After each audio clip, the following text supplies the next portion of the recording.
The courtroom is much the same as it was nearly a century ago, but in 1925 the scene was far from the tranquil solitude you can find on the second floor of the Ray County Courthouse today. The courtroom is the largest in Tennessee, and best guesses are it had seats for about 400 people. Regardless, people were standing against the walls, sitting in the window. The community of Dayton worked to bring the trial here, a trial that would determine the legality of Tennessee's Butler Act that prohibited the teaching of evolution. Dayton was in an economic depression, and any commerce and publicity would be of help. The town's leaders met at the Robinson drugstore to see if they could convince a teacher to break the law.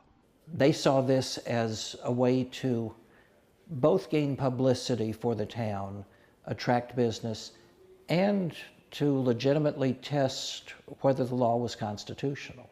Dayton's problem was finding someone who had actually taught evolution. The full-time biology teacher would have nothing to do with the trial. Coach John Scopes, who occasionally taught science, was persuaded to be the defendant in the case, although it's doubtful he ever taught evolution to his students. July 10th, they actually, in this courthouse, called the case to trial. By that time, it had become worldwide news, with two of the most prominent figures in America as opposing counsel. The defense was led by Clarence Darrow, the preeminent trial lawyer of his day. The prosecution countered with three-time presidential candidate William Jennings Bryan, a national figure and headlining orator of the Chautauqua Circuit.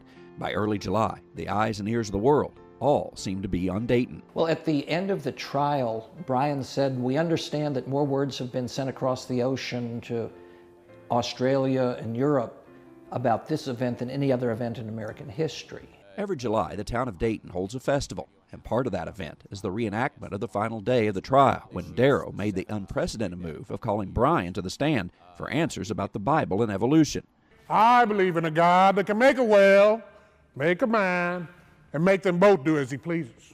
Well, now, do you believe it was the ordinary run of fish or made for that purpose? And it's still studied in law schools today because it's the first time that, an opposing counsel was called to the stand. So it was unprecedented in that regard. Scopes was found guilty of teaching evolution and fined $100. The sentence was overturned on a technicality. Just 5 days after the conclusion of the trial, William Jennings Bryan died here.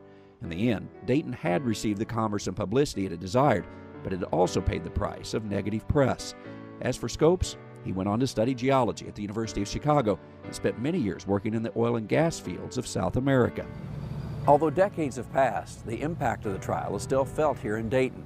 A college named for Bryan is here in his honor. The techniques of the lawyers are still discussed in law schools today, and visitors still come here to the museum to learn about a trial that was witnessed by the world. Traveling the countryside in Dayton, Tennessee, I'm Andrew McCrae.